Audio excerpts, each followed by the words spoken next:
బావమరిదికేమో అమృతం పంచి అర్హత లేని కంపెనీకి 1137 కోట్ల రూపాయల వర్కులు కట్టబెట్టి, ఇది శోధా కన్స్ట్రక్షన్స్ యొక్క ఆడిటెడ్ రిపోర్ట్. 2020-21 సంవత్సరంలో 3 కోట్ల లాభాల్లో ఉన్న కంపెనీ, 21-22లో 2.5 కోట్ల లాభాల్లో ఉన్న కంపెనీ ఈరోజు 1137 కోట్ల వర్క్, అమృత్ వర్క్ వారికి పంచిపెట్టింది రేవంత్ రెడ్డి గారు. అర్హత లేని కంపెనీ, అడ్రస్ లేని కంపెనీ, ఆయనకున్న అర్హతల్లా రేవంత్ రెడ్డి గారి బావమరిది కావడమే. ఆ కంపెనీకి ఈరోజు ఇంత పెద్ద ఎత్తున ఐహెచ్పి లాంటి కంపెనీతో జాయింట్ వెంచర్ కుదిరించి, ఇక్కడ చూడండి ఐహెచ్పి యొక్క దయార్ద్ర హృదయం ఎంత గొప్పది అంటే, వాళ్ళ హృదయం ఎంత పెద్దది అంటే, ఇంత పెద్ద కంపెనీ ఐహెచ్పి లాంటి కంపెనీ వాళ్ళేమో 20% పని చేస్తారంట. ఈ 1137 కోట్ల కాంట్రాక్ట్ లో 80% పని రేవంత్ రెడ్డి గారి బావమరిది గారి కంపెనీ చేస్తుందట. ఏ కంపెనీకి అయితే 2 కోట్ల లాభాల్లో ఉందో ఆ కంపెనీ దాదాపు 800-900 కోట్ల వరకు వాళ్ళు చేస్తారట. మరి వాళ్ళకి పైసలు ఎడికెళ్ళి వస్తాయి, ఏదేడికెళ్ళి వస్తుంది చెప్పాలి. మేము నిన్న కేంద్ర పట్టణాభివృద్ధి శాఖ మంత్రి మనోహర్ లాల్ ఖట్టర్ గారిని అడిగినాం, కలిసాం, అందరం ఎంపీలందరం కలిసి చెప్పినాం వారికి 8,888 కోట్ల రూపాయలతో ఫిబ్రవరి ఈ సంవత్సరంలో మీ కేంద్ర ప్రభుత్వ డబ్బులు ఏవైతున్నాయో వాటికి టెండర్లు రాష్ట్ర ప్రభుత్వం పిలిచింది, 6 ప్యాకేజీల్లో పిలిచింది. ఈ 6 ప్యాకేజీల వివరాలు ఇంతవరకు ఏ వెబ్సైట్లో లేవు. రైట్ టు ఇన్ఫర్మేషన్ యాక్ట్ ద్వారా అడుగుదామంటే అక్కడ కూడా ఎలాంటి వివరాలు దొరకట్లేదు.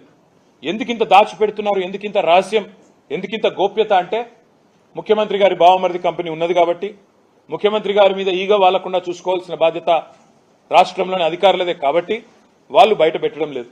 కానీ మాకెట్లా దొరికింది దొంగలంటే, Indian Hume pipe company letter రాసింది ఎన్ఎస్సికి, బిఎస్సికి, బాంబే స్టాక్ ఎక్స్చేంజ్కి, ఎన్ఎస్సికి, నేషనల్ స్టాక్ ఎక్స్చేంజ్కి. మాకు ఒక పని వచ్చింది, ఎందుకంటే లిస్టెడ్ కంపెనీ, మాకు పని వచ్చింది తెలంగాణ ప్రభుత్వంలో 1137 కోట్లు.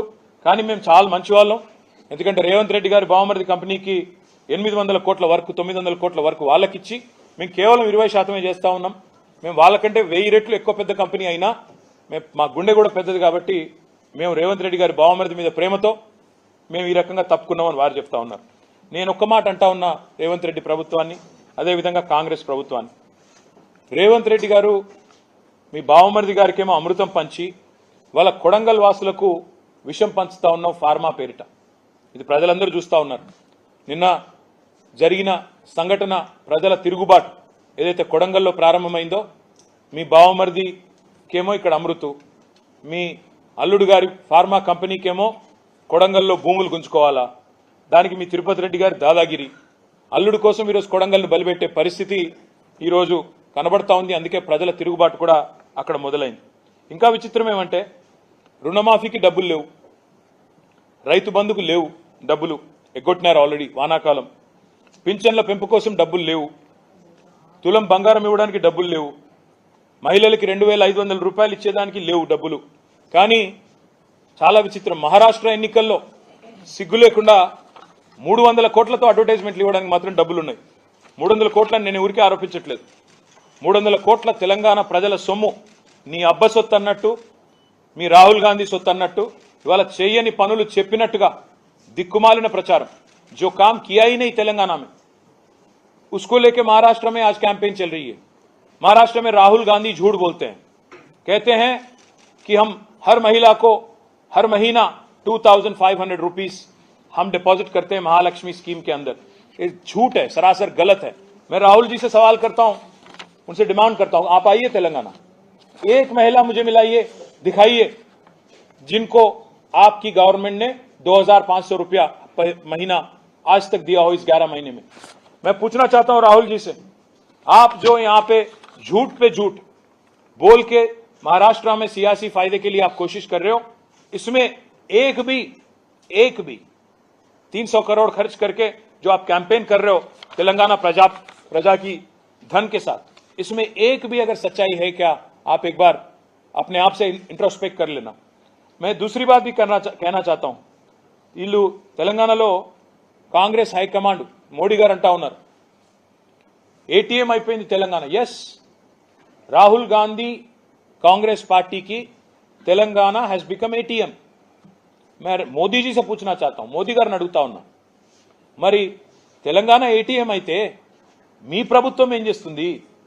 మేము నిన్న నెల కిందట రాసినాం మీ కేంద్ర మంత్రి గారికి ఉత్తరం, డీటెయిల్ గా రాసినాం. ఆఫీస్ ఆఫ్ ప్రాఫిట్ అంటే, ఆఫీస్ ఆఫ్ ప్రాఫిట్ అంటే ఏంటంటే, ఇప్పుడు నేను ఉన్నాను, ప్రతిపక్షంలో ఉన్నాను, రేపు నా కుటుంబ సభ్యులు ఎవరైనా కంపెనీ పెట్టారనుకోండి, ఒక ఇన్ఫ్రాస్ట్రక్చర్ కంపెనీ పెట్టారు, 4 ఏళ్ల తర్వాత మా పార్టీ అధికారంలోకి వస్తుంది. వచ్చిన తర్వాత నేను క్యాబినెట్లో మంత్రిగా ఉన్నాను అనుకోండి. మరి నేను క్యాబినెట్లో మంత్రిగా ఉండి నా బంధువులకు సంబంధించి, నా కుటుంబ సభ్యులకు సంబంధించిన కంపెనీకి నేరుగా 1100 కోట్ల వరకు 1000 కోట్ల వరకు ఇస్తే అది కాన్ఫ్లిక్ట్ ఆఫ్ ఇంట్రెస్ట్ కాదా? అది తప్పు కాదా? ఈరోజు జరుగుతున్నది తెలంగాణలో అదే. పొంగులేటి శ్రీనివాసరెడ్డి గారు, రేవంత్ రెడ్డి గారు ఇద్దరు కేబినెట్ సమావేశంలో కూర్చుంటారు. రేవంత్ రెడ్డి గారి బావమరిదికి 1100 కోట్ల వరకు, పొంగులేటి గారికి 4350 కోట్ల వరకు. ఇది ఆఫీస్ ఆఫ్ ప్రాఫిట్ కిందికి రాదా? ఆర్టికల్ 191 సెక్షన్ 1 బ్రీచ్ కాదా? ఉల్లంఘన కాదా? నేను కేంద్ర ప్రభుత్వాన్ని అడుగుతా ఉన్నా. ఆఫీస్ ఆఫ్ ప్రాఫిట్ అనే క్లాస్ కింద గతంలో మహామహులు తమ పదవులు కోల్పోయారు. ఈరోజు జార్ఖండ్ సీఎం హేమంత్ సోరెన్ మీద పెట్టిన కేసు ఇదే కేసు కదా. తమ వారికి, అస్మదీయులకు, బంధుమిత్రులకు లాభం చేకూర్చారనే కదా ఆయన మీద పెట్టిన కేసు. మరి అదే కేసు ఇవాళ నేను అడుగుతున్నా బీజేపీ వాళ్ళని, మీరు రేవంత్ రెడ్డి మీద, పొంగులేటి శ్రీనివాసరెడ్డి మీద ఎందుకు పెట్టడం లేదు అని నేను అడుగుతా ఉన్నా. సమాధానం చెప్తారా? ఒకవైపు మీరే చెప్తారు తెలంగాణ ఏటీఎం అయింది. మరి తెలంగాణ ఏటీఎం అయితే కేంద్రం నిష్క్రియాపరంగా ఎందుకున్నది? ఎందుకు చర్యలు తీసుకోవడం లేదు? ఎందుకు మీరు వెంటనే ఎంక్వైరీ స్టార్ట్ చేయడం లేదని నేను అడుగుతా ఉన్నా. చివరిగా నేను గుర్తు చేసేది, ఆఫీస్ ఆఫ్ ప్రాఫిట్ కింద చాలా మంది ఉద్యోగాలు పోయినాయి. సోనియా గాంధీ గారు పదవి వదులుకోవాల్సి వచ్చింది, అశోక్ చవాన్ గారు పదవి వదులుకోవాల్సి వచ్చింది, రేవంత్ రెడ్డి గారు కూడా పదవి వదులుకోక తప్పదు, పొంగులేటి శ్రీనివాసరెడ్డి కూడా పదవి పోక తప్పదు. ఎందుకంటే కౌన్సిల్లో కూర్చొని, కేబినెట్లో కూర్చొని, కేబినెట్ మీటింగ్లో కూర్చొని నువ్వే అప్రూవల్ చెప్పి తర్వాత నీ కంపెనీకి నువ్వే ఇచ్చుకుంటే అది డైరెక్ట్ గా ఉల్లంఘన కాదా అని నేను అడుగుతా ఉన్నా.